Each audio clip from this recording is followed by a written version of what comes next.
Chapter 9, Foundations. Rimuru POV. Morning came sooner than I imagined.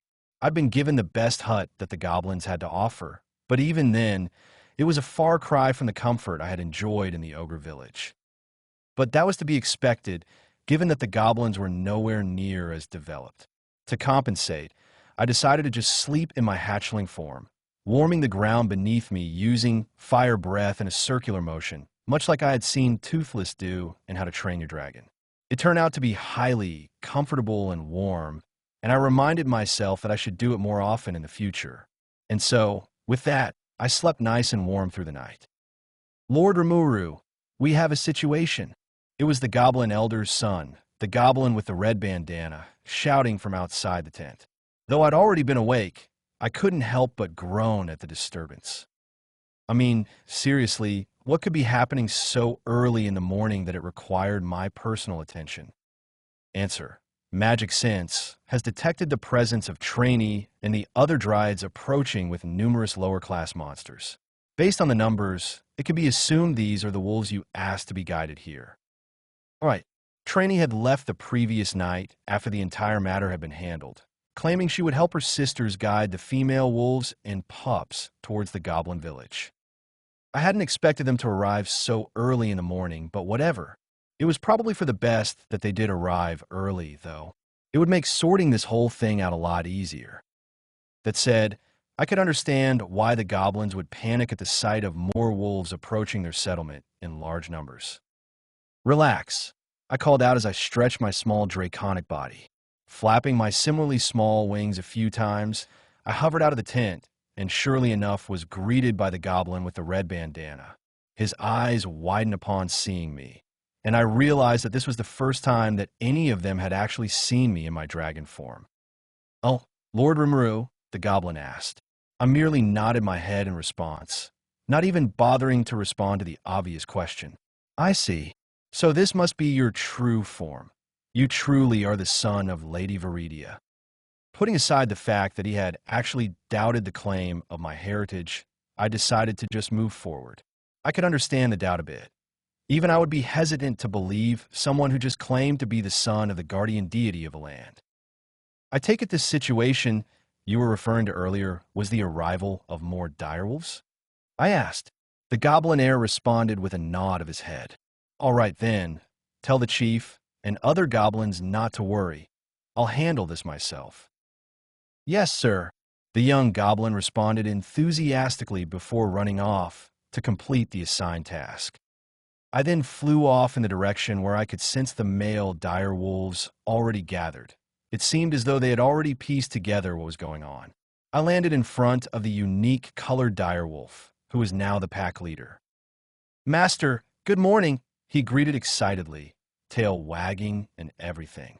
In fact, now that I took a better look, all the direwolves seemed to be reacting the same way. "Morning.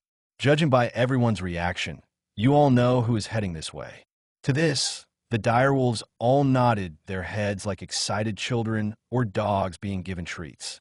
Good. Allow me to make one thing clear then. This time my expression became stern and serious, prompting the wolves to calm down and pay more attention to my words, which was good because I wanted to drive this point home. What happened before with the previous pack leader was unacceptable. And I'm not just talking about the attack on the goblin settlements or the disruption of the forest, but mainly the fact that you all abandoned the females and young of your respective packs. I scolded them sternly.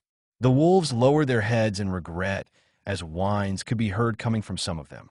Abandoning comrades and allies is not how things should be, even in a world of survival of the fittest. As my subordinates, I hope this mistake will never be repeated again, because I won't tolerate it.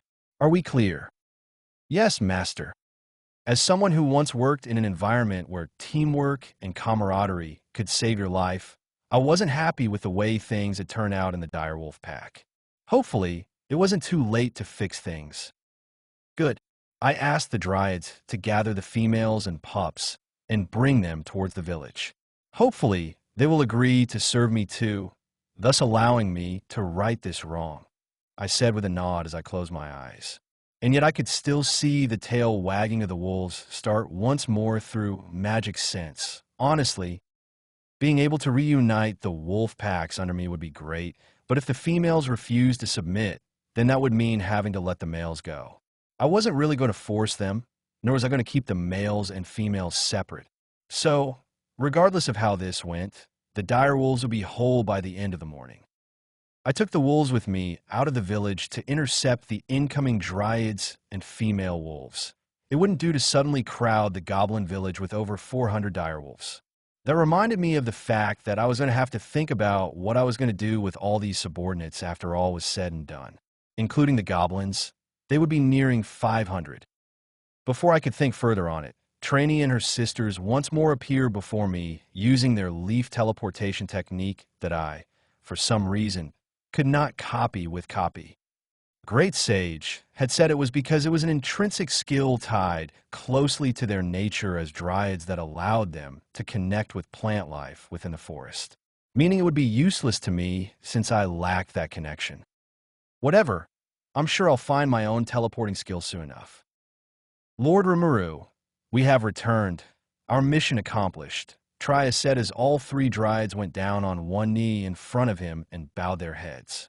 The female wolves stepped out of the forest behind them, small pups in the center of the moving pack. Guess all creatures had strong maternal instincts, even in this world of monsters. They're really taking this whole loyalty thing too seriously, aren't they? On one hand, I was glad to know that I had three beautiful and strong girls serving under me, but I couldn't help but feel as though they were laying it on a bit too thick. The male wolves wasted no time running forward and mingling with their mates and pups. It was a somewhat touching moment seeing several of them be reunited and all that. One of the female wolves stepped forward. Her eyes met mine for a moment before turning to the unique dire wolf who was still beside me, and then looking down at the ground as she continued walking towards me. Was this a sign of submission?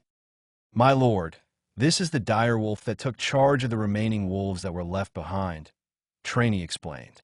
It certainly explained why she was stepping forward. Still, though, she had to be strong by dire wolf standards to gather and control so many wolves in such a crisis. Please, I merely gathered us together under the common goal of protecting and taking care of our young. The female wolf tried to lower herself. It made sense that the female wolves would band together for the sake of the young, even if they were from different direwolf packs. They all shared a common goal, and with each pack having lost more than half its hunting force and protection, it was better the adult females and mothers band together for the sake of the young. What happened with the black wolf was unacceptable, and I've made sure all the remaining dire wolves know I won't tolerate the abandoning of comrades. Should you and the rest serve me, I can guarantee a safe place to raise your young to be strong, as well as my divine protection for all the dire wolves, I said, hoping that she would accept. The other females and pups seemed happy to be reunited with the males, so chances were she would also accept. The managers of the forest spoke very highly of you, Lord Rimuru. We will gladly yield and follow you, the female direwolf said as she lowered her head in submission. I had no idea what Doris and Tria had said, but this just made things easier for me, so I didn't complain. Still, though, that meant there were nearly 500 direwolves now, including the pups. That was a lot more than the 60-plus goblins that were currently in the village. No matter how you looked at it, the goblins wouldn't feel very safe given the recent events. Well, there was nothing I could do about that for now, other than make sure that both parties knew to get along well together. I had no intentions of staying here any longer than absolutely necessary. Trainee, Doris, Tria, I called out to the dryads as the two wolf leaders went to join the rest of the pack upon my dismissal. The three spirits turned towards me. I just wanted to say thanks for the assist. I doubt I would have been able to handle this as quickly and smoothly without your help. There is no need to thank us, Lord Rimuru. Yes, it is simply part of our duties as managers of the forest. Tria and Doris were the ones to respond, while Trainee merely smiled and nodded her head in agreement. Right. That being said, I also wanted to let you know that you can also count on me for help should something occur within the forest. I told them. I had promised to look out for my mother's domain, and these ladies had eyes all over the forest. Understood. Though please don't hesitate to call on us as well, Lord Rimuru. Regardless of the task, we would be happy to help, Trainee said with a smile as her sisters also nodded in agreement. I'll keep that in mind, like I was actually going to forget these three anytime soon. Still, it was reassuring to know that the burden of looking out for the entire forest didn't rest solely on me, and that these dryads would be there to back me up should I ever need it. After that, the dryads left for their home, and I went back to the goblin village with the wolves in tow. Thanks to the village elder, soon all the goblins and wolves were gathered together outside the village. The village was still too small to fit the large population of wolves. All right, everyone. Now that the crisis has been resolved and everyone present has sworn loyalty to me, I expect every one of you to get along. I knew that my words weren't magic, but I hoped they would at least put in some effort to get along. Now, given the absurd number of wolves compared to goblins, I think it's only fair that we even things out a little bit. Elder, are there more goblin villages nearby? Plenty, my lord. We are scattered all over the forest. The old goblin answered swiftly. It was expected. Even in video games, goblins were well known for their mass reproduction and high numbers. Why they chose to live in such small numbers in this world was beyond me, though. Do you think it would be possible to recruit them under me as well? I asked. With relative ease, he said with a bow before explaining further. As I explained yesterday, we goblins are among the weakest species in the forest, and so most times we are at the mercy of superior species and even humans. If the other villages were to hear of the forest's new guardian and the son of a storm dragon offering protection, they would no doubt agree to become your subordinates. It was a sad reality, and the fact that he spoke about it so casually spoke volumes about how this world worked. This was their lot in life, and they had all accepted it. All right then, I'll be coming back to that later. For now, let me deal with the lot in front of me, I said before taking a deep breath. As my new subordinates, I'm going to give all of you names to mark you as mine. I was confused by the 3 seconds of absolute silence that followed that announcement. I guess I thought they'd be more X. Woovo. Oh ye. Lord Rimuru is the best. Thank you so much, sir. All of a sudden, all hell broke loose, and everybody just seemed to lose their minds. There were loud cries of joy, frantic jumping and hugging. Even the wolves were howling and tail wagging, expressing their own joy. It was just a crazy sight altogether. I expected them to be happy, but isn't this a bit too much? It took a while for everyone to stop jumping up and down all over the place. I had them line up, separating the goblins and the wolves. I decided to start with the goblins, wondering what they would evolve into. All right, you'll be Riggered, you Rigger, Gobta, Gabuzo, Gobichi, Rarina, Haruna, and so forth until I had named all 60-something goblins. I wasn't really creative in the names that I gave them, but each one was very appreciative and seemed to like the names I had given them, so there was nothing to be worried about. Great Sage, how am I looking on my reserves? I asked. Naming all the goblins had taken far less energy than I thought it would, but now came the wolves. They were of a stronger race than the goblins, and their numbers were far higher. I needed to know if I could safely name them all, or if I'd have to split the naming process. Answer: Magicule capacity is still at 84%. It is possible to name all the wolves in one sitting and still be left with enough energy to operate normally. Good to know, I thought before approaching the wolves, who at first glance looked serious, but the wagging of their tails gave away their excitement. The 2 wolf pack leaders stood in front of the rest, and were likely going to be the first to be named. I wanted naming the pack leaders to hold a bit more significance than the rest, not to mention I planned to take one of them as a familiar of sorts should all go well. That said, I decided I would give them each a name that held a relation to my family name Tempest and my affinity Storm. All right then, I'm going to call you Ranga, I said, pointing at the male direwolf leader with a star on his forehead, before pointing at the female direwolf leader, and Uranko, I declared. A golden glow surrounded them as my magicules were transferred. Just when I thought that was the end of it, something peculiar happened. My Magicules continued to get drained at a much larger rate than before. What's happening? I couldn't help but ask in alarm. Had I accidentally poured in too many Magicules when I was naming them?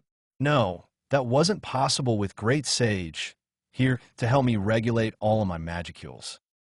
Answer: it seems all the direwolves have also begun to go through the evolution process as a result of naming the individuals Ranga and Ranko. This is most likely as a result of the pack mentality of the direwolves, allowing them to evolve through the shared name of their respective leaders. Total Magicule capacity remaining is 54%. Damn, does that mean the Magicules used are equivalent to the amount I would have used if I named all the wolves myself? I couldn't help but wonder. It was really convenient that I didn't have to spend the next few days naming all the wolves, but at the same time, it seemed unfair to not name the rest, since part of the reason I was naming them was for the sake of individuality and identity. Strength and evolution were just a bonus to that. Negative. The rest of the pack has received fewer Magicules than the named leaders, and thus the Magicule count is less than if you chose to name them individually. In the event that you do name them, the individuals Ranga and Ranko would also gain more strength in order to maintain hierarchy. Oh, word. Guess that means I can still name the rest, though I'll probably do that after they have all evolved. There really is no point in naming them right now when they were about to evolve. It seems as though all the direwolves have gained strength from naming the two of you. I spoke to Ranga and Ranko. It makes sense, Master. We wolves normally operate as a single unit, one mind and body, with the leaders being the head, Ranga said as Ranko nodded along in agreement. A pack mentality, then that means you will all most likely evolve through a shared name. It was just as Great Sage had said. If that's the case, then I'm going to hold off on naming the rest of the pack until said evolution has occurred. Both named wolves agreed to that. And just like that, the naming spree came to an end, at least for now. I decided to give the wolves and goblins the morning off to relax as their evolutions took place. It also gave me time to regain some of my Magicules. It was about an hour after noon that everyone was once more gathered before me, and I have to say I was surprised by how everyone had more or less grown. Looking at the goblins, the males all had slim but muscular figures, with the village chief Rigard looking far more jacked than the rest, a major contrast to the frail old man form he had before. The male goblins had all evolved into hobgoblins, and their moss green skin had turned apple green. They reached a maximum height of 6 feet 7 inches, with Rigard standing at 7 feet 2 inches. They all seemed to have taken on an appearance that seemed identical to humans, except for their green skin and pointed ears. Turning to the female goblins who had all evolved into goblinas, I had to stop my mind from going down the gutter almost immediately, which was hard given their current state of dress. Anyway, the goblinas had all evolved wonderfully and seemed to have become more human-shaped as well. The tallest among them reached up to a height of 6 feet 4 inches, and they all had light green skin. They all had envy-worthy figures that would have had any straight male looking back and several women glaring in hatred and envy. Despite that, their proportions were different, most likely as a result of genetics and all that. Aside from that, all the hobgoblins and goblinas had beautiful facial features that complemented each of their figures. Seriously, it was like an artist had sculpted these guys. Are all hobgoblins and goblinas this attractive? I couldn't help but wonder. Negative. The evolution of the goblins was influenced by your subconscious desires, physical appearances, and capabilities. Aside from outer appeal, the evolution has also resulted in the goblins gaining more Magicules than initially intended and jumping rank. Where they were previously low E rank on average and were meant to evolve to mid-D rank, they have all reached a standard level of mid-C rank. Hold on, so what would have happened if I poured a large amount of Magicules into one of them? I asked in curiosity, as apparently I could not only influence their appearance, but also the amount of Magicules I gave an individual upon naming them. Answer: the goblins would have skipped the hobgoblin evolution and evolved into ogres. The requirement to achieve this is reaching mid-B rank capabilities. Well, Was it that something to think that goblins and ogres were part of the same evolution line? Still, though, the goblins were close enough as is. If they actually trained their bodies and developed some techniques of some kind, I bet they could reach high C rank, or maybe even low B rank if they put in the extra effort, maybe even go far enough to evolve on their own. Either way, they had gotten stronger than planned, but that wasn't necessarily a bad thing as long as they remembered their humble beginnings. Turning toward the direwolves, I was just as shocked by how they had changed as well. They all stood 3 meters tall in height, and their length was double that, making them quite bigger than the goblins. Ranga and Ranko were naturally the exceptions, Ranko having grown to 3.5 meters and Ranga standing at 4 meters tall, and their body length being twice that. In other words, the wolves had become huge. Notice, the direwolves, through your intent to name the individuals Ranga and Ranko after your storm element, have undergone a unique evolution into Tempest wolves. This means they have inherited a fragment of your storm magic, thereby giving them a lightning and wind attribute respectively. Storm magic? Since when did I have a skill like that? I didn't remember Great Sage telling me that I had acquired such a skill. Answer: you inherited the intrinsic skill, storm magic, as a result of your heritage and dragon factor from the storm dragon Viridia. The skill had been present since birth but laid dormant, only awakening upon reaching a certain level of strength and control. So, I had my mother's unique true dragon magic. Honestly, I shouldn't have been surprised by that, being her son and all, but it was somehow still a lot to process. The fact that the direwolves had also managed to gain a fragment of this affinity simply because of the names I chose for their leaders was also absurd, but not unwelcome. That just meant I had stronger subordinates. How strong are the Tempest Wolves now, anyways? I asked my sentient skill. I already had a rough estimate based on magicules alone, but Great Sage could give me more accurate details. Answer: where previously they were D rank monsters, with the leader being C rank, the Tempest Wolves are mid B rank with their leader being high B rank. As a pack, they were previously a B rank threat. Now, they're an A rank threat capable of more complex techniques and strategies. They can also run up to 100 kilometers H for 7 hours before needing a short rest. Whoa, talk about a major evolution.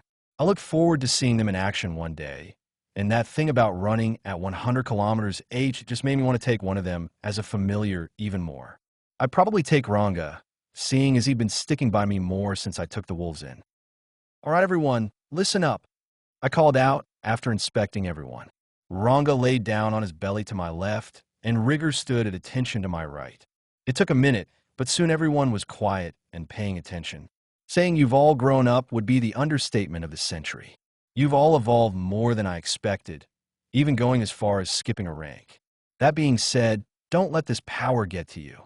I won't tolerate complacency or discrimination against weaker races from people who used to be weaker themselves. Understood? Yes, sir.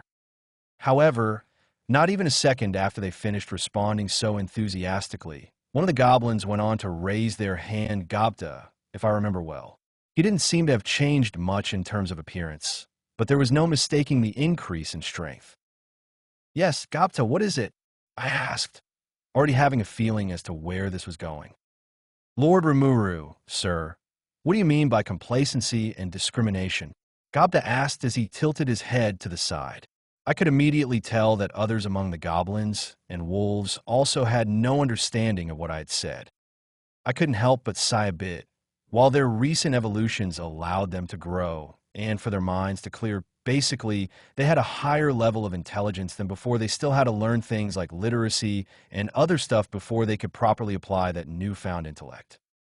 Basically, I'm saying don't let your newfound strength get to your head and become arrogant. There's still plenty of individuals out there that are stronger than you, so you must always strive to grow stronger and better yourself. I explained as they hummed and nodded their heads in agreement. Also, don't look down on weaker races just because you have become strong. Treat others how you would want to be treated. I especially looked at the goblins while saying that last part, as this would be their first time being in a position of power or at least being stronger than the other goblins of the forest. Second rule, no attacking or killing humans unnecessarily. I've taken some time to think about this one before coming out here.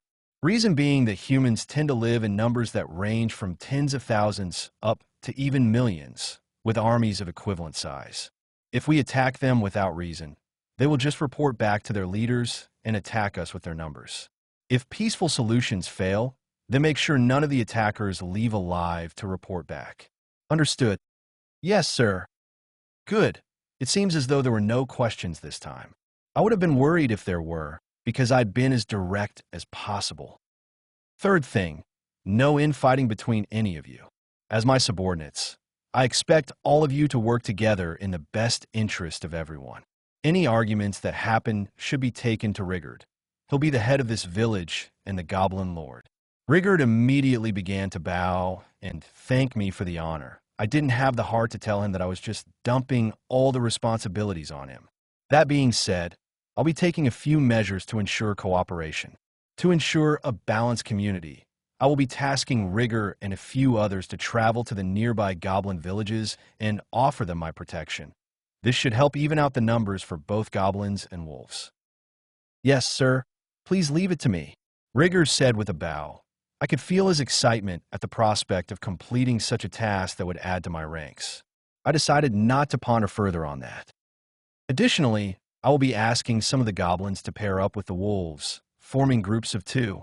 You'll form the hunting parties because we'll definitely need more than 1 local guards and watch guards. We'll refine the details later, but that's the gist of it. Any questions? There were none, which was good. The last thing is that I will not be staying as a permanent resident, I announced, prompting more than a few frowns, scared expressions, and even whimpers from everyone. I decided to explain myself. Thing is, I've already been living in a nearby ogre village for a while now, and have more or less made that my home. That said, I will be staying until everyone is well on their feet and more than capable of defending and taking care of themselves. That seemed to put them at ease, though none looked particularly happy about that news. That was to be expected. The goblins thought they had finally found a protector that would guard and watch over them, which I would do, just not in the way they had been expecting. As for the wolves, I had more or less taken over their pack and become their true leader, so it made sense they would be just as bummed about it all. Still, though, I rather liked where I was at with the ogres. I would make sure to check on the goblins and wolves often enough that they would feel reassured of their protection and that I hadn't abandoned them. All right, with that being said, it's time to address the 3 main issues: food, shelter, and clothing. It's been 3 days since I named everyone in the village. In that time frame, I had helped the goblins and wolves settle into a proper system. It wasn't that complicated, given we were literally building something from the ground up, but it would do for the time being. The first thing I did was organize a hunting party. Naturally, it was mainly comprised of direwolves. The number of goblins was still too few to match the wolves, but Rigurd and 5 others had already gone out to some nearby goblin villages to spread word of the protection I was offering. I was expecting them to be back by noon today, given they left the day before yesterday. The goblinas helped by gathering herbs and spices that I told them about, based on what I had learned in the short time I had been with the ogres. The princess and chiefess had been more than willing to tell me about this world's herbs when they found out I was teaching the purple-haired ogress how to cook. They also gathered fruits from the trees of the forest that could be eaten safely. I had the goblins prepare watchtowers within the trees surrounding the village and a fence surrounding the village itself. Local guards of both wolves and goblins made sure the perimeter was secure during the day and night. All in all, the only problems I was seeing right now were the clothing and housing. Given how everyone had grown, the small huts the goblins used to call home just didn't cut it anymore. Worse was the fact that these guys weren't skilled in making houses, meaning that I would need to find some proper artisans real soon if I wanted proper shelter for these guys. The other issue was clothing. Due to the fact that the goblins had grown so large compared to how they were before, their clothing was literally being stretched to the limit, which certainly made for a lot of eye candy for me when it came to the goblinas. Hey, I'm a growing dragon. You can't blame me. I chose to ignore that silence from Great Sage. Anyways, for the time being, we were making do with animal skins from the hunted monsters and animals, meaning they were at least able to cover the essentials, but that still left a lot of skin visible. That would need to be addressed real soon, preferably before I evolve the goblins that Rigger was going to be bringing today. I was currently scouting the woods with Ranga. It certainly beat sitting in the village all day as the goblins tended to my needs as though I were some god or deity. I didn't mind at first, but it got old really fast, and I just had to escape. It probably didn't help that the goblins had less to offer in terms of hospitality compared to the ogres. Alert! Hostile presence detected. Threat level A rank. I was brought out of my wanderings as I turned my head in the direction. I could sense the spike in magicules as well as the malicious intent. Judging by the way Ranga also tensed, he could also feel it. Master! I know, I felt it too. It was natural that he would be wary of this threat. A rank would make this the strongest monster, outside of the dryads who were actually spirits, that I had encountered since entering the forest. While it still posed no legitimate threat to me in terms of raw power, it was always good to lean on the side of caution. Let's go check it out. A potential threat this close to the village can't be left unchecked. Right, Master? Ranga responded as he ran in the direction the malicious aura was coming from. He really was a good boy. As we got closer to the scene, I could make out 2 additional signatures as well, both very faint and weak. Either an injured and exhausted monster or a very weak species. It didn't take us very long to arrive at the location of the aura. I was rather surprised by the scene that Ranga and I walked into. It seemed I had landed right in the middle of something, and I meant that literally. On my left side was what I could only assume was a magen that was wearing a plague mask and a white cloak, holding a cane in his left hand. This magen seemed to be the one that had been responsible for the malicious aura that I had sensed earlier on. He looked totally sus. Turning to the other side, I noticed 2 insectoids, or at least that's what Great Sage said they were insect-like beings that were gravely injured. One greatly resembled a large beetle, except for the fact that it was slightly over 1.5 feet in height. The other resembled a garden wasp, about 1 foot long. They were both missing more than half their bodies and were rapidly bleeding out. Next to the beetle was a dead blade tiger monster that Great Sage explained to me was B rank. Who might you be? The magen suddenly spoke up, grabbing Ranga and my attention. How dare you stand in the great Lord Jelmud's way? The magen spoke arrogantly as he flared his aura some more. I had to admit, he was decently strong, far stronger than the ogres. That's for sure, but still small fry to me. Part of me was tempted to flare my own aura, just so I could get that point across, but I decided to wait a bit, see what I could get him to spill before actually scaring the living daylights out of this bastard. Are you the one that did this to them? I simply asked as I gestured back to the insectoids behind me. The bee was barely conscious at this point, and the beetle was fighting to stay awake as it stood protectively in front of its comrade. What is it to you? Leave us to our business, or you will feel my wrath. Jelmud shouted in frustration at seeing his attempt to scare me, with his aura being rendered useless. It wasn't an answer to what was going on, but whatever it was, I could tell through desire that this guy was not wanted here, and was more than likely not even a resident of the forest, given his self-proclaimed title of Lord. You called yourself a Lord earlier. Pray tell, what exactly you are the Lord of? I asked as I hopped off Ranga and turned to the magen, the Alpha Tempest wolf growling threateningly at Jelmud. I placed a hand on his head to hold him from acting, but he still kept his eyes on the potential enemy. What a good boy. W what? Jelmud stuttered as he took a single step back, becoming tongue-tied in that moment. That was the only reaction that I needed in order to tell that this guy wasn't the ruler of anything. The whole Lord thing really was a self-proclaimed title.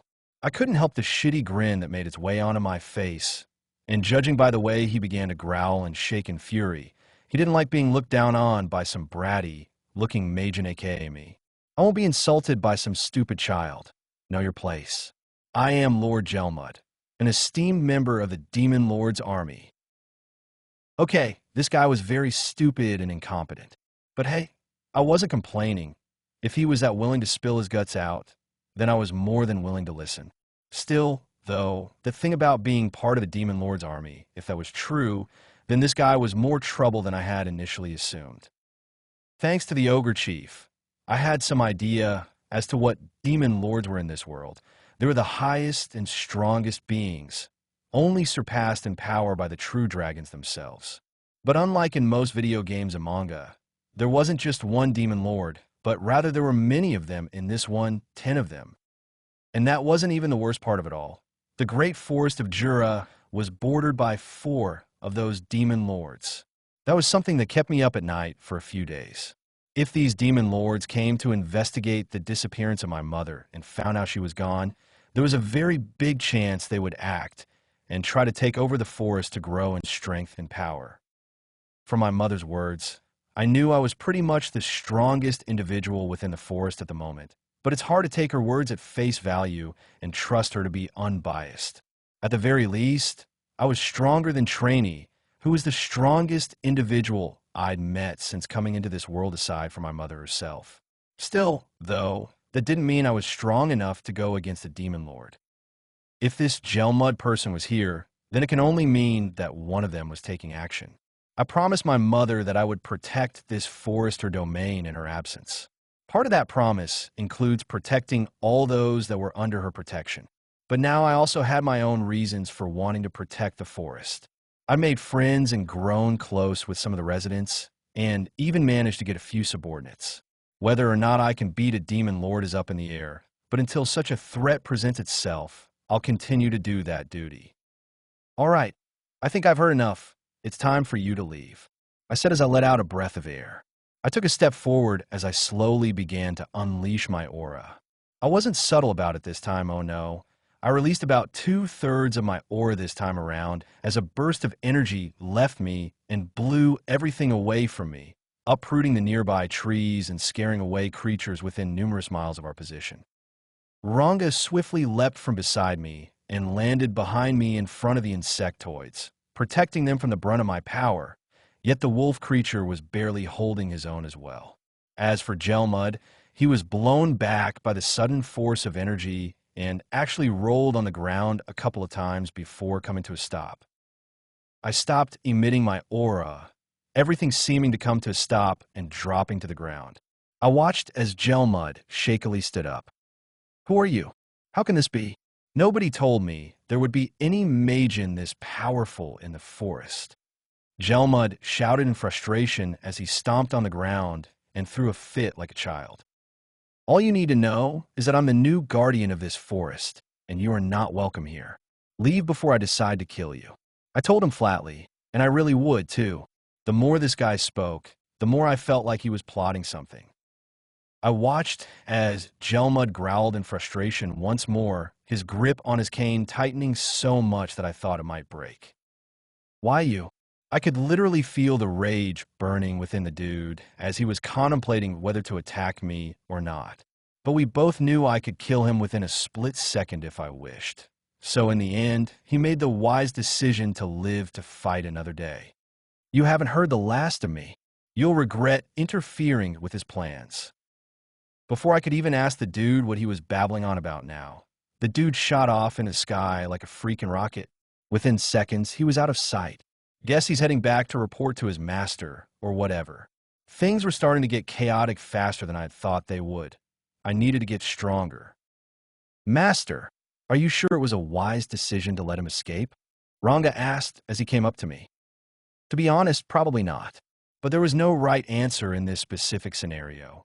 If he really is a superior Magen under orders of a Demon Lord, then him dying here would have alerted said Demon Lord to the presence of a powerful individual in the forest, and scaring off Gelmud meant showing my hand a bit. I said with a sigh, in the end, I just made the decision that was less than likely to have an immediate effect.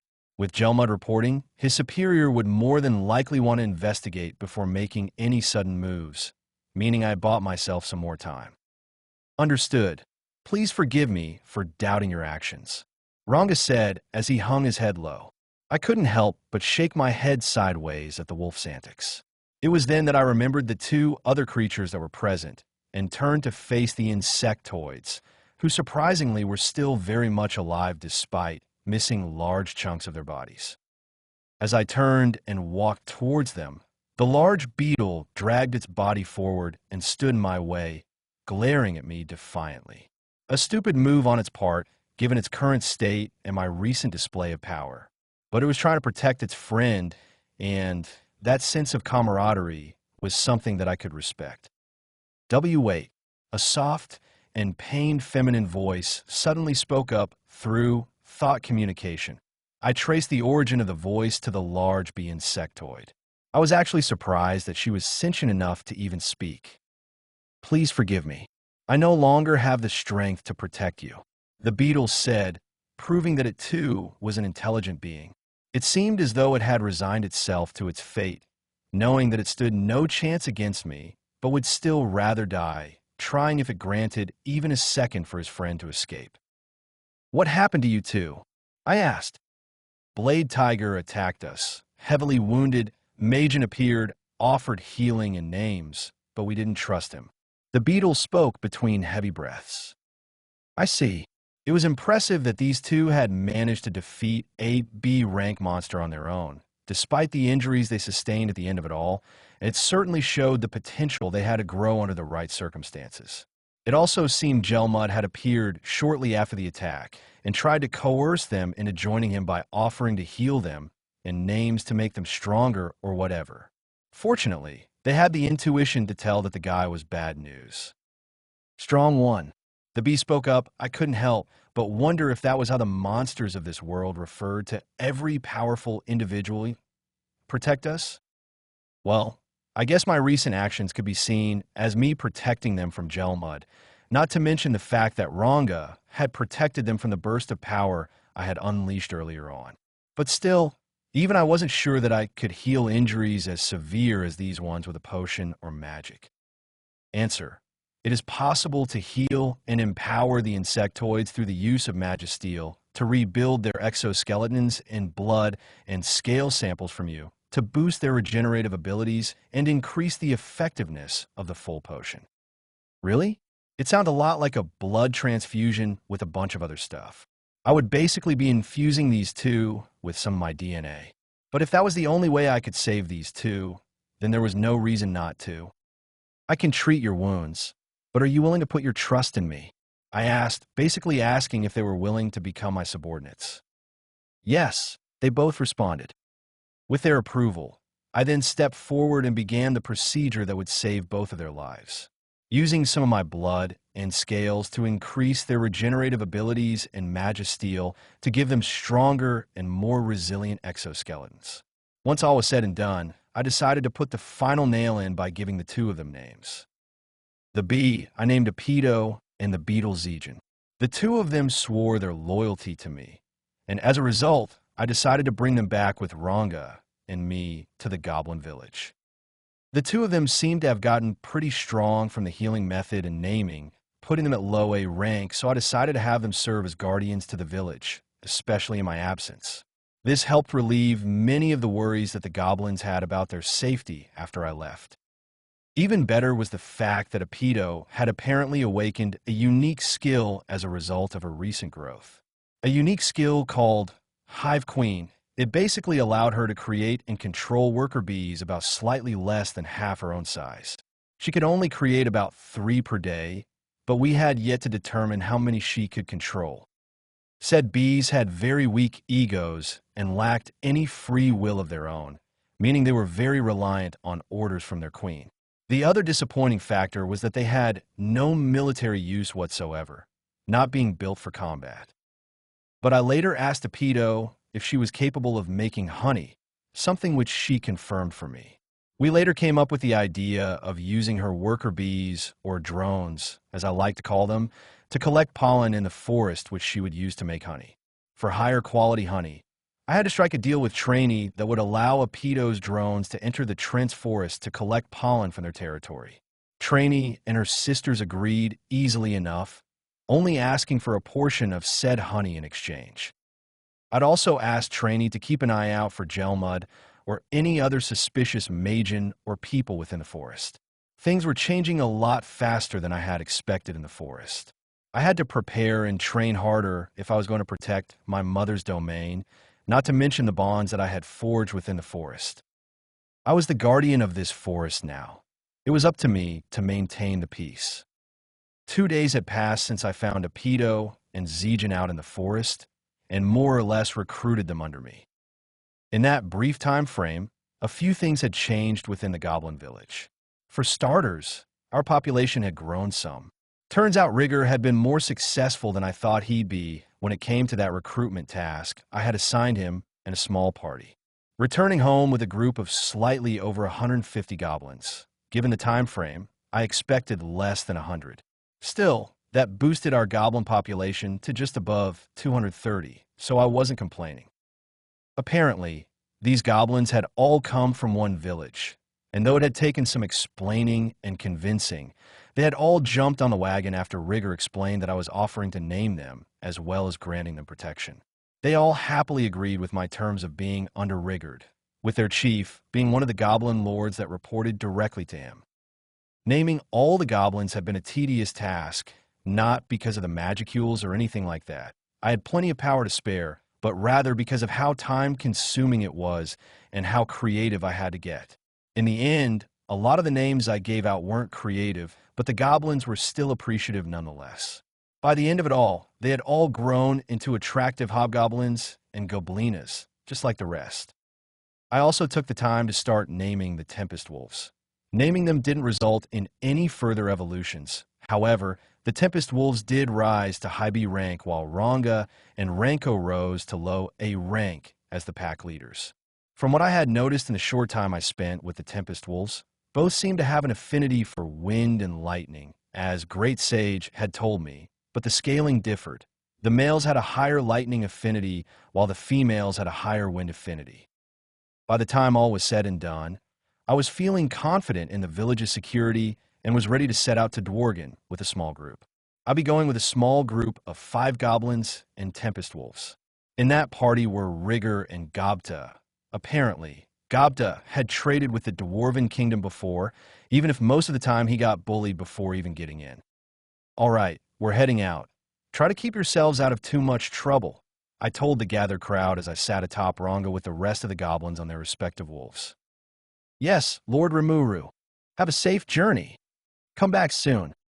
There were many other farewells, and so with a smile, my party and I took off towards the armed nation of Dworgen, in hopes of finding some artisans that would help with the expansion and development of this village. Oh wait, I exclaimed as I suddenly remembered something important, bringing a pause to the hunting party.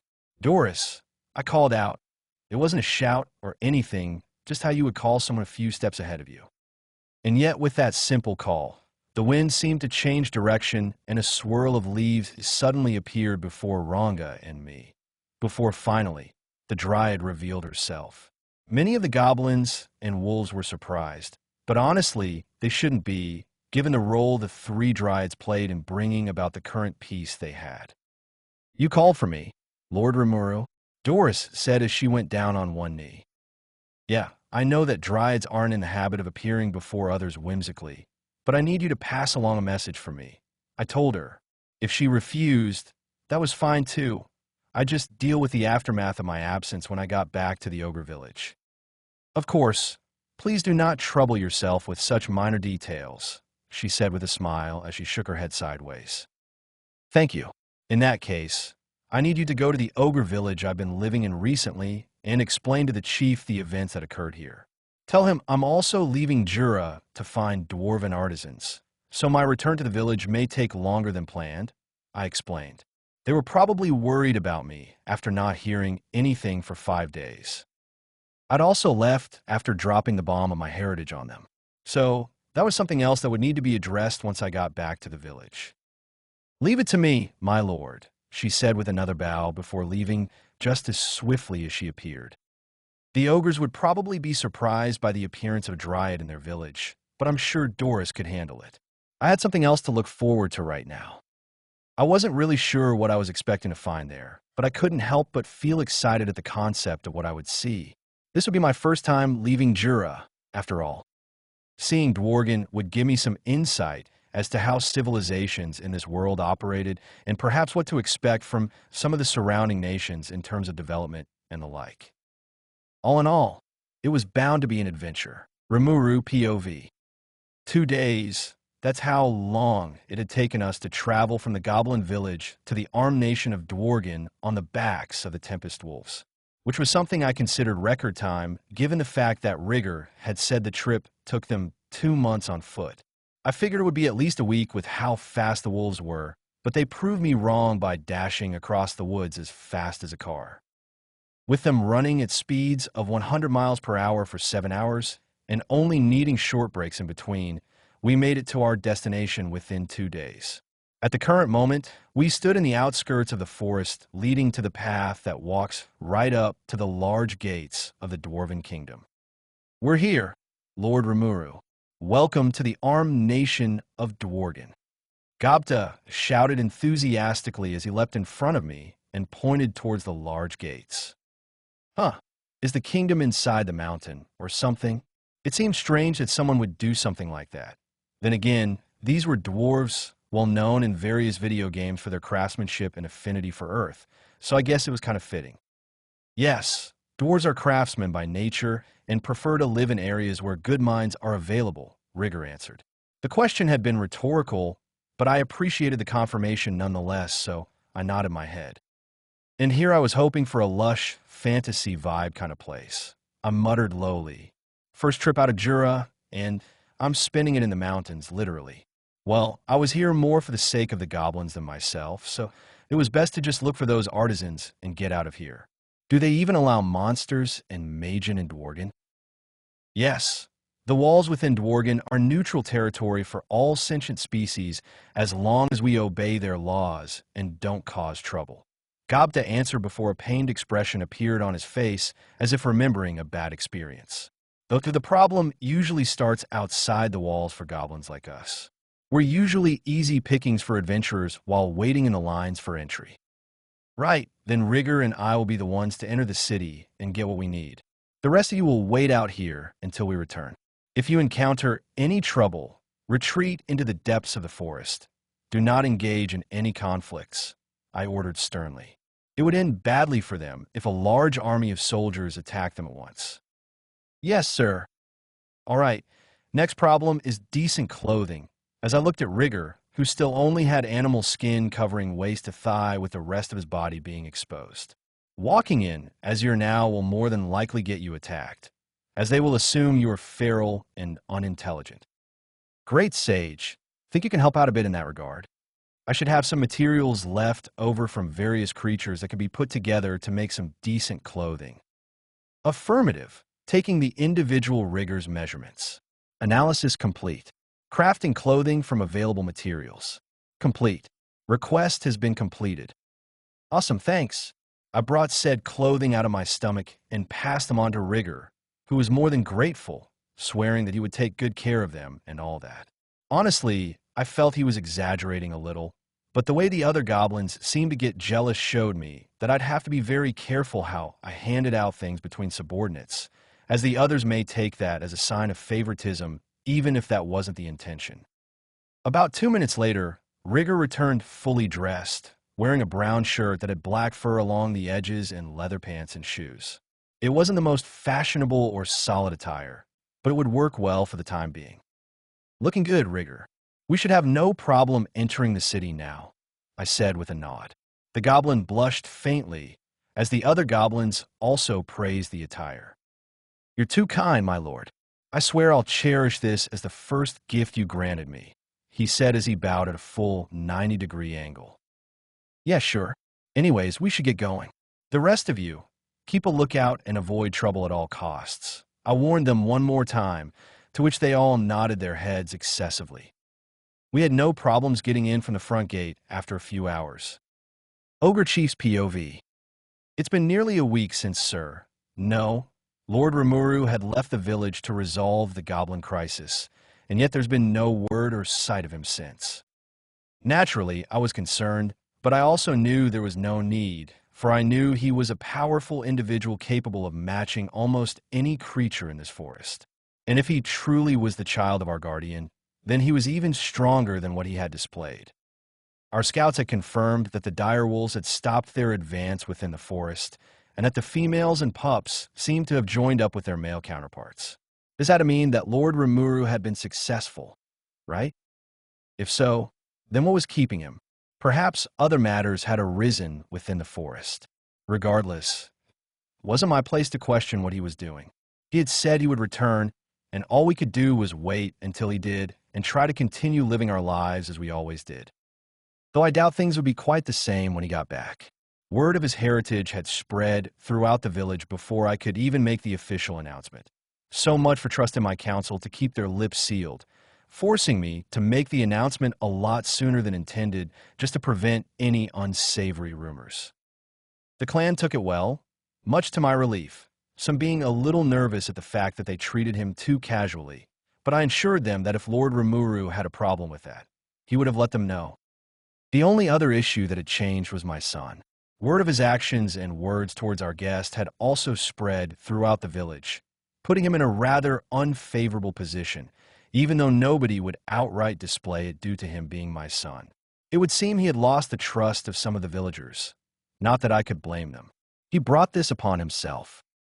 "Father," my daughter suddenly came rushing into the room, panting as if she had been running a marathon. It was a bit unsightly, but I ignored it due to the slightly alarmed expression on her face. "What's wrong?" I asked as I stood up. There's some people here to see you."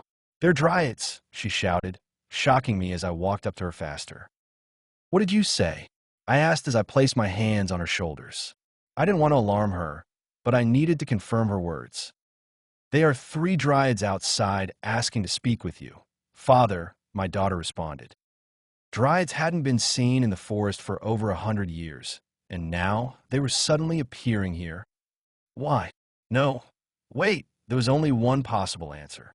They were the managers of the forest that acted on behalf of Lady Viridia herself to ensure that the peace in her domain was maintained. They had knowledge of all the happenings of the forest, so that must mean they knew about Lord Rimuru. I shook my head sideways. There was no point in driving myself mad, trying to figure out why they were here. They were outside, and it would be rude to keep them waiting any longer. Placing a firm hand on my daughter's shoulder, I then walked out, her following close behind. It didn't take long to find the large crowd of ogres that were gathering. Upon seeing my approach, they split apart to give me way. Walking through the crowd, I eventually made it to the front, and sure enough, before us stood 3 dryads. Their aura was both imposing and yet calming, an ethereal green glow surrounding their bodies, the scent of a morning breeze filling the air, and their eyes were both warm and yet slightly calculating. The one who stood in front of the rest turned her eyes towards me. I could only assume she was the leader based on her stronger aura. "Are you the leader of this village?" she asked, more than likely already knowing the answer, but simply asking for formality's sake. "Yes. Please forgive me for not greeting you earlier, esteemed dryads," I said as I bowed my head. If there was anyone deserving of our respect, it was the dryads of the forest.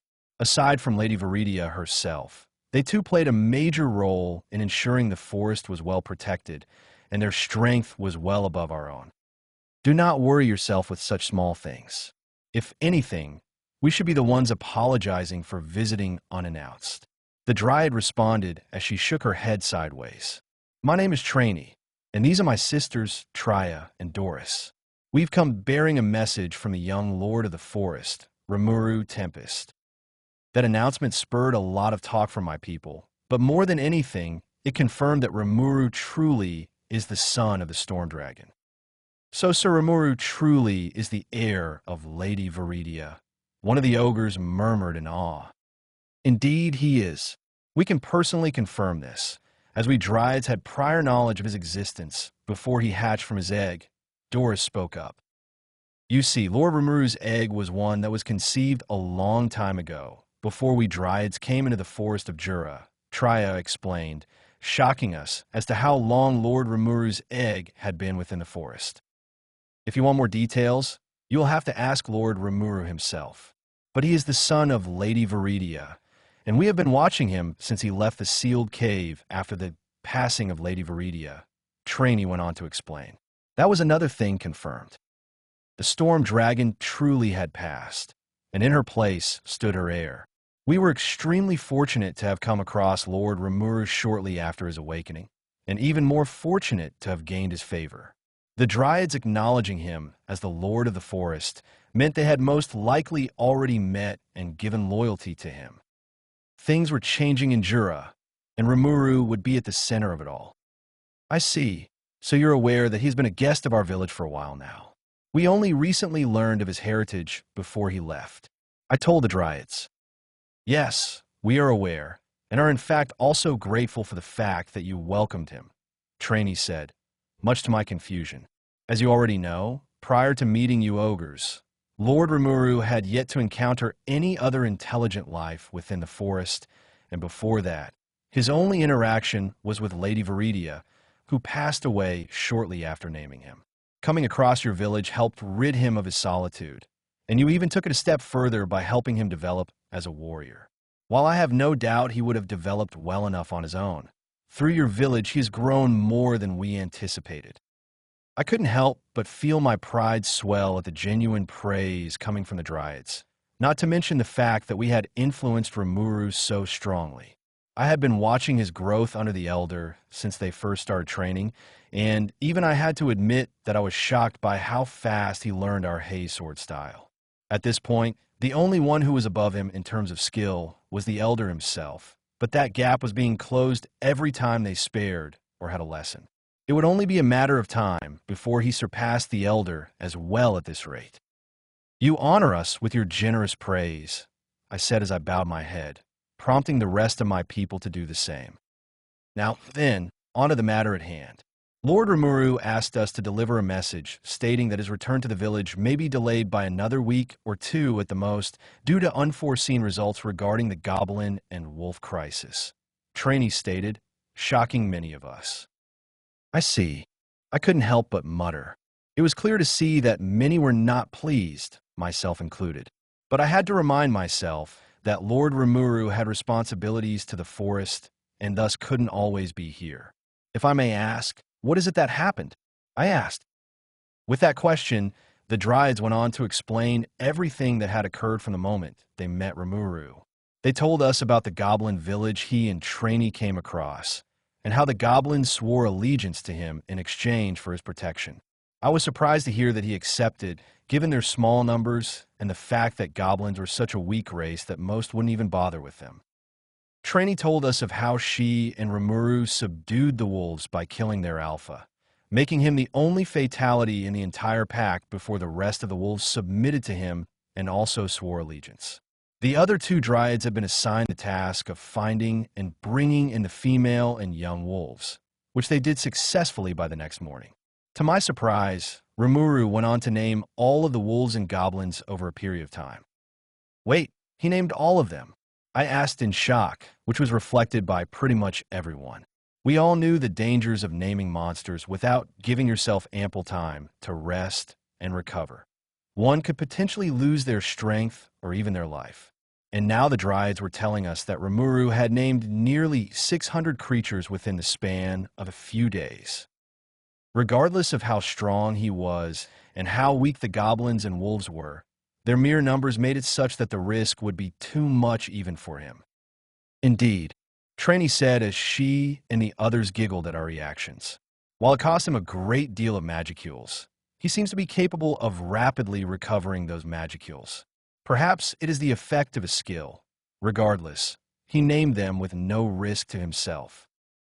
It made sense if he had a skill that allowed him to replenish his magicules. No monster, regardless of how powerful, would hand out that many names in such a brief period. Truly, Lord Rimuru was something else. That being said, Lord Rimuru is currently leaving the forest of Jura and making his way towards the armed nation of Dworgen in hopes of acquiring artisans that will help with the development of the named village, Trainee said. Artisans? Could he not have come here if he was looking for people to help with the development of the goblin village? Or perhaps he felt he couldn't. We ogres had displayed ourselves as a rather prideful race, ones who respected strength and powerful individuals.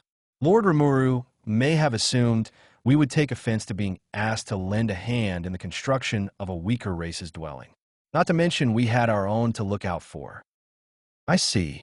The journey to Dworgen was a long one, so we most likely would not see Lord Rimuru for a while, depending on the progress he wanted to make within his new village before returning here, if he was even going to be staying here after all was said and done. With that being said, we have delivered the message we were sent to deliver. We will be taking our leave now. The Dryad trainee spoke up. Yes, thank you very much. I thanked them with another quick bow. As Dryads, they more than likely had other tasks to do in the forest, so it wasn't wise to hold them any more than necessary. With a nod, the Dryads vanished in a swirl of wind and leaves. Within seconds, their presence had vanished entirely, leaving only traces of magicules where they previously stood. Father, my daughter spoke up, pulling me from my thoughts. It was then that I noticed that all my people had turned to me and were waiting for my next words. Change is coming to the forest faster than I had anticipated, and it seems Lord Rimuru is at the center of it all. At this point, there is still much to consider before I can safely determine the future of our people, but until then, let us continue as we always have been. I spoke loudly, so I could be heard by all nearby. The future of this clan was still uncertain, but with the changes of the forest, some changes were bound to affect us and our position in the forest as well. Rimuru POV. Getting the front gates had been a lot easier than I had expected. Rigor and I made it through without too much trouble from the guards or security detail. Something that I was actually glad for, given that I thought they would be more guarded seeing a Magian and Goblin traveling together. Though masking my power with hide form probably had something to do with the fact that I didn't set off any alarms.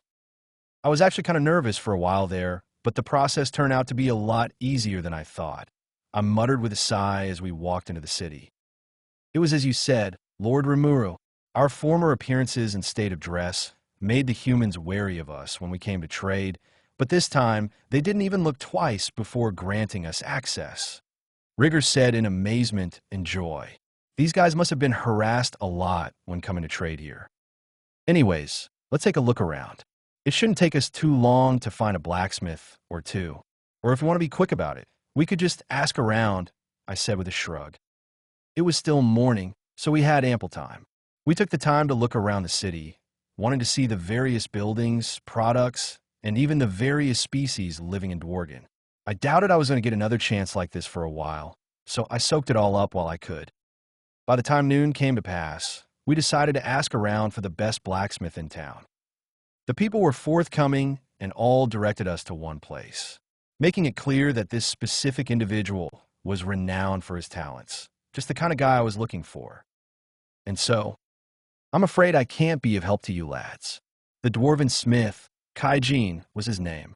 You see, my blacksmithing license was recently revoked. As a result, I'm not allowed to craft any more weapons. He went on to explain his dilemma to us. Apparently, Dworgen was preparing for the possibility of going to war with another nation and had asked their blacksmiths to produce 20 magisteel weapons each within a short period of time. Failure to do so would result in said smiths losing their licenses and being unable to work as blacksmiths.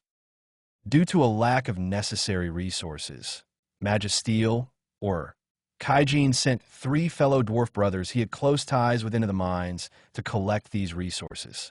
But unfortunately, there was an incident that caused the mine to collapse on itself, and as a result, the 3 brothers were critically injured and crippled from the incident.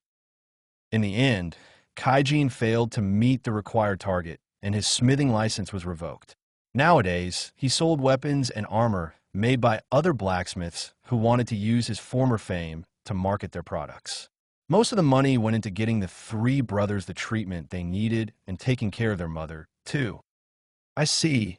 That's a rather dismal situation you find yourself in. I couldn't help but admit with a frown. I honestly believe that this nation was foolish to let its most talented smith just sit around just because he failed to meet some quota. Kaijin's talents were too great for him to be selling second-rate equipment made by other smiths. So I'm afraid I can't help you. If you're looking for custom jobs, I can refer you to another skilled smith in town. Kaijin said, clearly trying to divert attention from his story. I understood that a bit. Even I wouldn't want to talk about my sob story to every customer that came in. He didn't need the reminder of how far he had fallen. I'm afraid there's been a misunderstanding. You see, I didn't come here for equipment, but rather I came looking for artisans. You see, I'm currently in the process of building a town in the great forest of Jura, and some skilled artisans would go a long way to seeing its development. I want you to come and work as a blacksmith in our town. Naturally, you'll also be paid accordingly. I explained with a grin, much to the shock of Kaijin. I pretty much just laid my offer on the table, but I could tell Kaijin was still hesitant, so I went on to sweeten the deal. Those 3 brothers you mentioned earlier, were they also artisans before the incident? Yes, they worked in various fields: construction, clothing, armor, and accessories. Each skilled in their fields. A shame they can no longer work. Kaijin said as he hung his head. I could feel the guilt rolling off him in waves through desire. He obviously blames himself for what happened to them, and now he had nothing to show for the price they paid. Perfect, I exclaimed with a smile, prompting both Kaijin and Rigger to look at me in confusion. Kaijin, I want you and the dwarf brothers to work in my village. Should you accept, I will see to it those 3 are fully healed and capable of working again by the end of the day. What? But how? Many of the best doctors Dworgen has to offer have tried. Kaijin asked, wanting to believe that I could do what I was promising, but also not wanting to get his hopes up. I quickly produced a bottle of healing potion from my stomach and showed it to Kaijin. Using this, it's a full healing potion, a bit of surgery, magic, and this stuff, and those 3 will be as good as new. They'll be able to live out their lives as if this incident never happened. I explained. Kaijin reached out to take the bottle, holding it and looking at it in awe and wonder as if it was the Holy Grail itself. He then turned towards me skeptically. And all you want in exchange is for us to work for you. He seemed to be having doubts about me specifically now, which was fair. Even I would be cautious around a guy who just showed up and claimed to be able to fix my problems in exchange for being his subordinate. It sounded a lot like making a deal with the devil. Yeah, I'm building a village currently comprised of goblins and wolves within the great forest of Jura. But as you'd expect, they lack the know-how of building and clothing. Your craftsmanship, along with that of the 3 brothers, would be greatly appreciated. I told him, best to lay out the deal as it was. I see, Kaijin muttered before turning towards Rigger, who had excused himself and was now taking a look at the various weapons and armor in the shop. I take it he's one of yours, then? Yes, his name is Rigger, and he's the Goblin Chief's son. I told him. You also mentioned something about pay earlier, Kaijin said as he turned back towards me. It was at this that I grinned. Based on some details I had learned from Great Sage, I had the perfect way to pay these dwarves. It was here that I brought out 2 magic ores with large chunks of 100% magisteel growing out of them. The magistone ores I had stored within me had been further refined into magisteel, or upon being exposed to more magicules. I could tell just by the way that he froze and his eyes widened that I had already gotten him. Now this is some high-quality stuff. Kaijin practically yelled as he leaned down to inspect the ores. I ignored Rigger, who seemed to jump a bit at the sudden outburst, only to resume whatever he was doing upon seeing there was nothing wrong. I've never seen magisteel this pure, not to mention such a large amount on one ore. It shouldn't be impossible to make such a find, and you have 2 of them. Do you have any idea how valuable these ores are? I've been told that a magic or of 50% magisteel is enough for someone to live a noble life for a good 20 years or so, but even then it's extremely rare. Given that this is 100% and of larger than average size, I'd assume it's a lot more valuable. And I have a lot more than that, actually, I said calmly with a smirk, causing him to snap his head towards me. Great Sage had been kind enough to fill me in on the details and potential values of the magisteel ores I had in my possession. Magisteel of higher qualities were so rare due to the fact that they could only be found in places with high amounts of magicules. But such magic-centric areas were usually filled with powerful monsters of high ranks. Other nations usually implored the help of the Western Holy Church, an anti-monster religion that specializes in monster subjugation quests and holy magic, to help them make their way through to the ores. But that came with the disadvantage of the church charging ridiculous prices for the service or demanding a greater share of the loot. And even then, the highest they got was 60% Magisteel in those ores if they were extremely lucky, with common finds being 30% Magisteel or less. The value in Magisteel weapons and armor came from the fact that they were used to craft unique grade weapons that are very durable and heat-resistant, being able to withstand even lava. They possessed a unique trait that allowed them to grow with their user by absorbing their magicules. The more Magisteel a weapon has, the more conductive it is to magicules, making it more efficient in battle, as well as absorbing magicules faster for its evolution. And before you ask, no, I won't tell you where I found them. But I'm willing to pay you and your friends 2 ores every 4 years. Not only that, but you'll be working with these kinds of products regularly as well. You drive a hard bargain, Rimuru. I'd be a fool to turn down such a generous offer, Kaijin said as he stood up and stretched his hand out for me to shake. I couldn't help the genuine smile that made its way onto my face as I stretched out my own hand.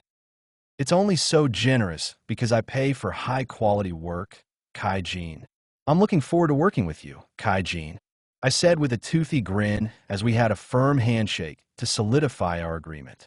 Kaijin genuinely seemed like a pretty swell dude, and I could tell we would get along just fine for a long time to come. What followed after solidifying our deal was Kaijin taking me to the hospital where the 3 dwarf brothers were. Rigger had to wait out in the lounge as we were taken to the room where the 3 were. Not wanting to make a big deal out of things until everything was said and done, I asked Kaijin to keep a tight lid on why we were here. Once we were in the room the 3 brothers were being kept in, the extremely hot and sexy elven nurse left us to our business, telling us to call her if we needed anything. I could certainly think of a few things in that moment. Ow. I mentally yelled with a flinch as I felt a spike of pain from deep within my mind. It felt like my mind had been pricked by a needle. Great Sage, did you just sting me or something? Negative. I am here to serve the best interests of my master. Injuring you would be contradictory to my purpose. I could have sworn there was a lot of sarcasm behind that statement, but with Great Sage's even tone, it was almost impossible to tell. Either way, the fact that Great Sage hadn't identified a threat mentally attacking me proved that it was the one responsible, even if it wouldn't admit it. With a chuckle, I brought myself back to reality and turned towards Kaijin, who was looking at the 3 beds of unconscious dwarves. I could feel the weight of his guilt through desire, and man, was it a lot. If it wasn't for the skill, I wouldn't have been able to tell it all due to how schooled his face was. Turning to the bedridden dwarves, I couldn't help but cringe a bit at the sight. Whatever had happened to them in the mine had really done a number on them. Missing limbs, burns, gashes, large scars, and a whole bunch of life support tools connected to them. They looked like they'd seen war and didn't come back in one piece. Great Sage, not that I doubt your ability or anything, but are you sure we can fix this? It looks pretty heavy. I asked.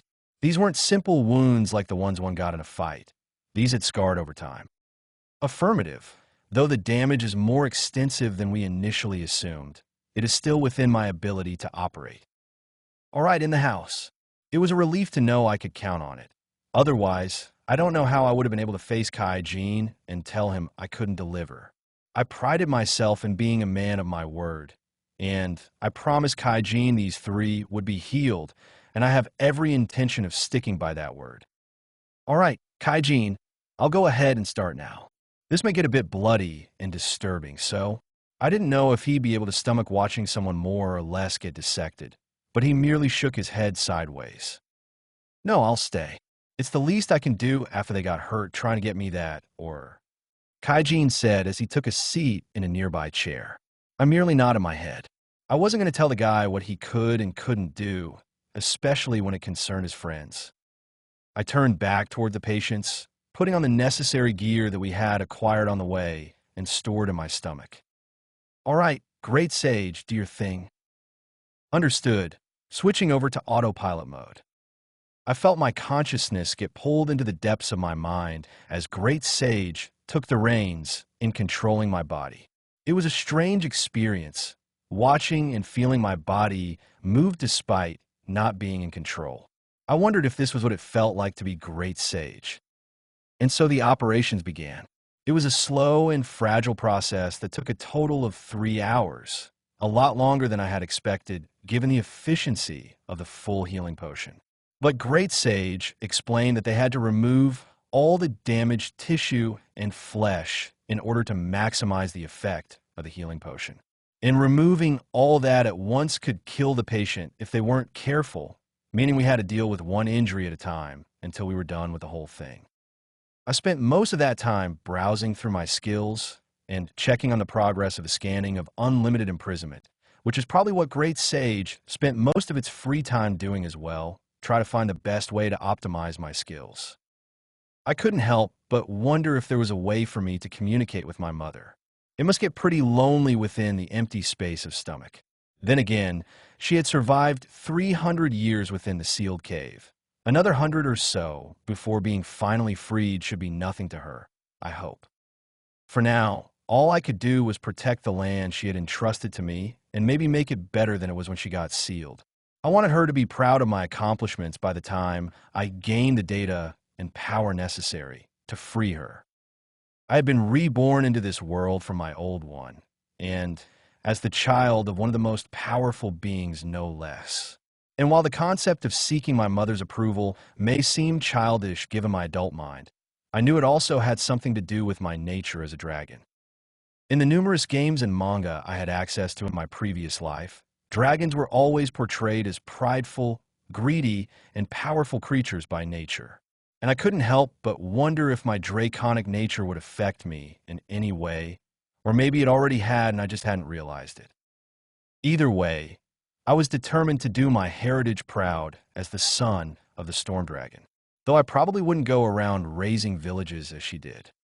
About 3 hours later, all 3 dwarves had been fully healed and restored to health, though the excessive use of healing potions had sapped a lot of their strength, meaning they were probably going to sleep through the night, and then some.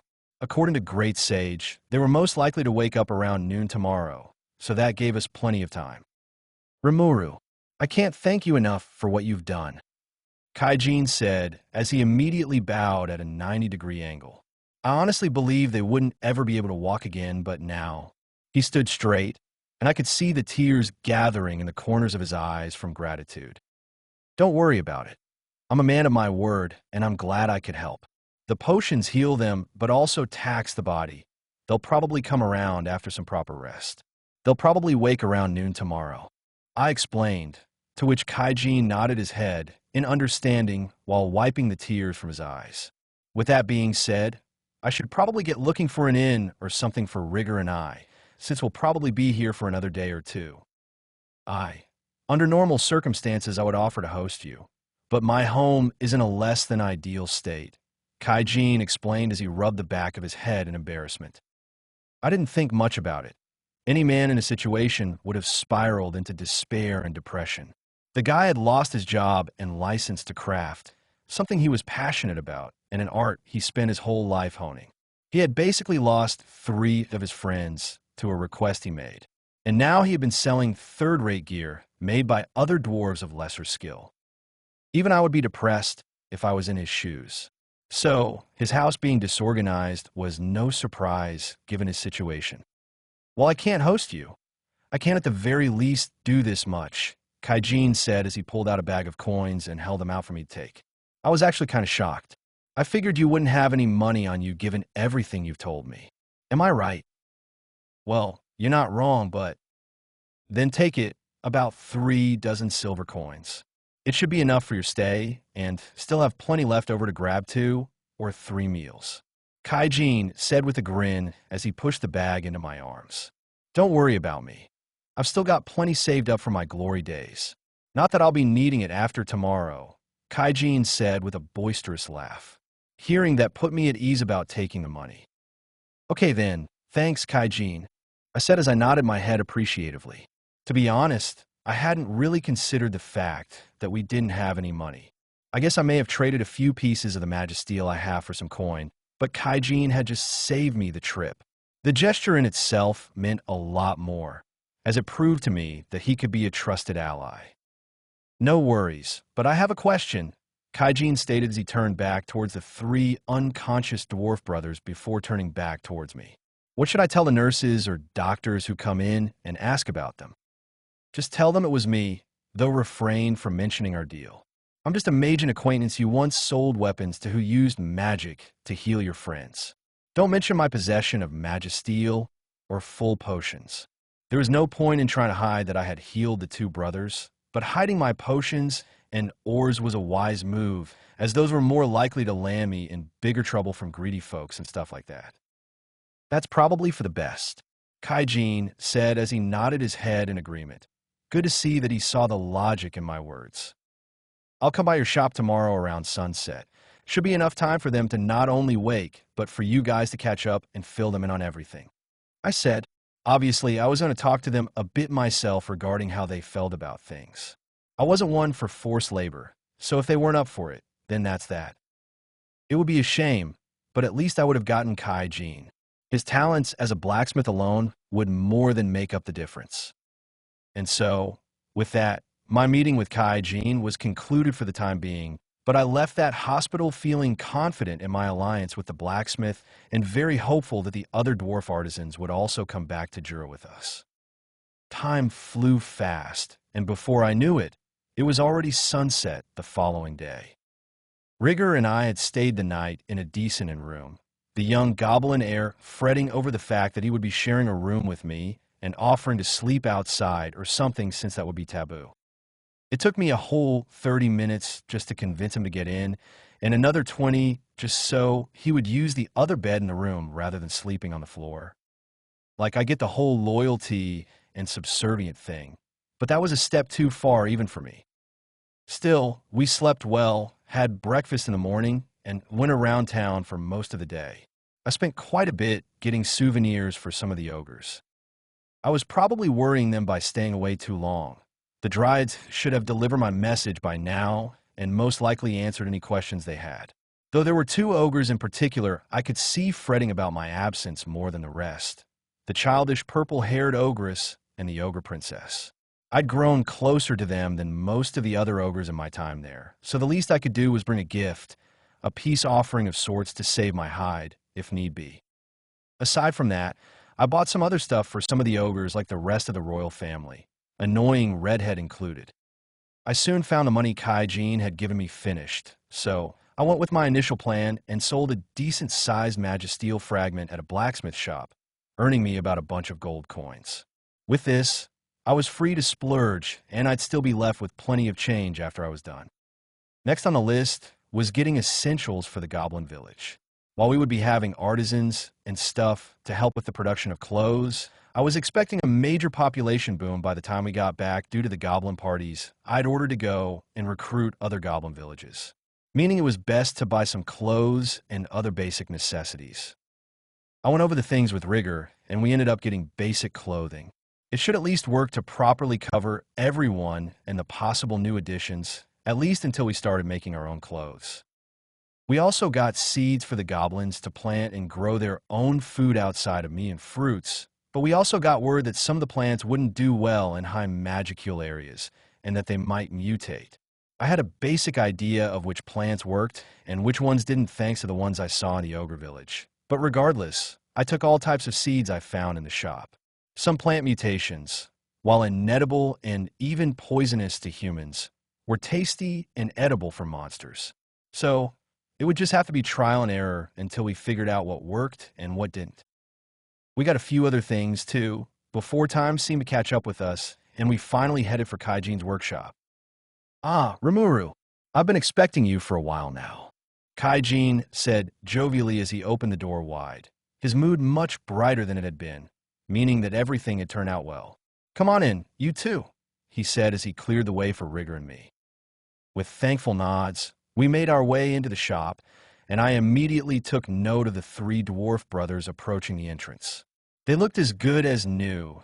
No scars, blemishes, or disfigurements to show any sign of their previous crippled state.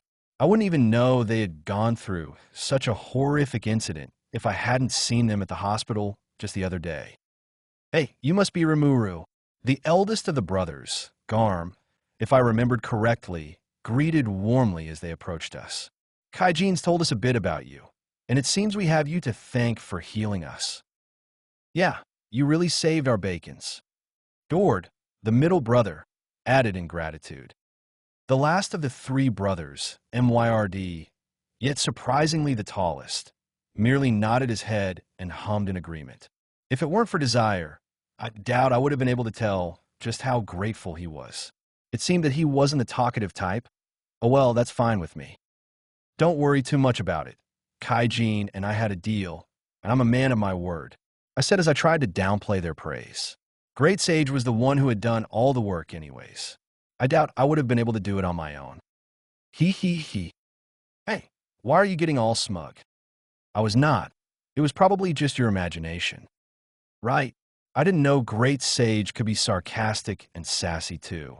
It seemed Great Sage had the potential to be emotional, but I rarely saw that side of her, so it was easy to forget sometimes.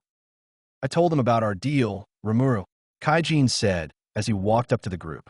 They all agreed that they'd be willing to join in on the contract and come work in your town. Really? I asked as I turned towards the three dwarf brothers, each of them shooting me a grin and a thumbs up. I was honestly prepared to do some convincing. Don't feel obligated to work for me, because I saved your lives, though. That was just part of the deal I made with Kaijin. I stated, making it clear they didn't have to work for me, but rather it was just something Kaijin and I had discussed. Ha ha. Don't worry about it too much, Rimuru. Why you saving us had some sway in the decision. The main reason is because the three of us want to stick with Kaijin. We've been as close as you can imagine for a long time. Garm reassured. Besides, the deal you are offering is just too sweet to pass up. 2 large ores of Magisteel every 4 years. Do you have any idea just how valuable that stuff is? Dord asked, looking at me as though I was insane for giving away such valuable stuff, which was probably a bit fair. I have a decent idea. I sold a small piece earlier while we were out shopping and got about 1,000 gold coins or so. I was pretty surprised at how valuable the stuff is, all things considered. I said, I had nearly had a heart attack after that exchange. The things we had bought afterwards just didn't compare to that wealth, seeing as we only used about 20 gold coins in total. Well, those larger ores of yours would sell for nearly 100 times as much. Between the 4 of us, that's 50,000 gold each. That's more than enough for most people to sit pretty for the rest of their lives if handled well. And you'll be paying us this every 4 years. Well, when he put it like that, it did sound a bit ridiculous. If I had to give a rough estimate, the value of gold coins in this world were equivalent to $100 for my old world, silver coins equivalent to $10, and copper coins equivalent to $1. 1 gold equals 10 silver equals 100 copper. That was the basic monetary system of this world. The coins were used universally across the many nations of this world, but their exact value depends on which nation you're in. Well, I'm only paying so much because I'll be counting on you guys for a lot of things. We're building a village from the ground up, and as time passes, it might even expand into a town depending on how things progress. You won't just be working, but I'll also be counting on you to teach the residents your talents, so they're also self-sufficient. I explained to them, with these 3 teaching the goblins their arts and crafts, things were bound to progress more smoothly as the village grew and expanded. Ha ha ha ha. You can count on us, Rimuru. We'll make sure to deliver your money's worth. Kaijin said with a grin and a thumbs up while the dwarf brothers nodded their heads. It was good to know that I would be able to count on them. Anyways, Rimuru, I was thinking we should celebrate tonight. The recovery of these 3, as well as the start of a new friendship. A celebration? What did you have in mind? I asked, rather curious. The lecherous grin that appeared on all 4 dwarfs' faces made me all the more curious. You'll totally love it. It's a place filled with lots of cute elf girls, Garm declared as he suddenly appeared right beside me. Elves?